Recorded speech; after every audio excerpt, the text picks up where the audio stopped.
MX Open Sverepec, fraška alebo majstrovstva Slovenska? Poďme na to. Do Sverepca som sa tešil, mám tu trať rád, je blízko a keď sme ju boli testovať, tak bola skvelá. V sobotu pred pretekom bola tiež skvelá, akurát na nej chýbala jedna vec.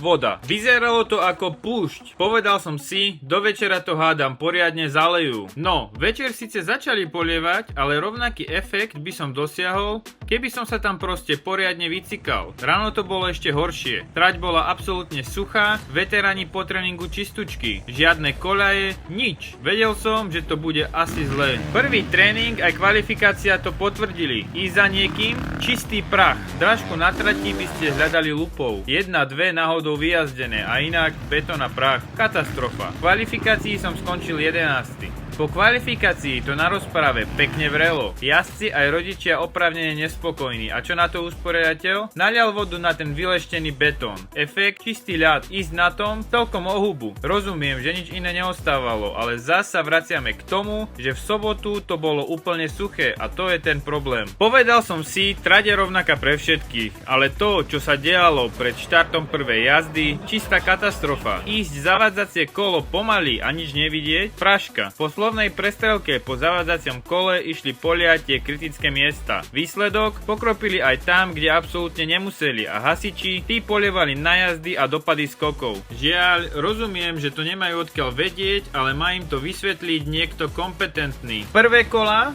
Doslova naslepo. O život. Nevedeli sme, či pred nami niekto neleží v tom prachu a podobne. Nebezpečné podmienky, aké patria maximálne na nejaký guláš pretek. Nie na majstrovstvá Slovenska. Nejak sme to všetci našťastie zdraví dojazdili. Prvá jazda, 12. miesto. Do druhej jazdy som šiel s lepším štartom, ale prach a tvrdá tráť boli aj tak samozrejmosťou. Zo začiatku som sa držal okolo 8. 9. miesta a nakoniec som dojazdil 11. Tento závod ma úprimne nebavil a viem, že nie som sám. Motocross je jeden z najnebezpečnejších športov a takýmito podmienkami nám to usporiadatelia len zhoršujú. Tvrdo, sucho, prach, proste hnus. Ten, kto ma pozná, tak vie, že sa takmer nikdy nesťažujem a točí extrémne blato, alebo je trať extrémne rozbitá. Obrovské ďakujem všetkým, ktorí prišli podporiť, za mnou po fotku, nálepku, pokecať alebo len tak pozrieť Starkvar. Verím, že aj vďaka mne prišlo do Sverepca veľa divákov. Moje videá o Sverepci mali cez 100 000 pozretí. No a teraz ma zaujíma váš názor. Čo si o tomto všetkom myslíte vy? Aký bol podľa vás Sverepec? Napíšte do komentára. Ak sa vám video páčilo, dajte like, zdieľajte, ukladajte a nezabudnite ma sledovať pre ďalšie motocrossové videá. Čaute.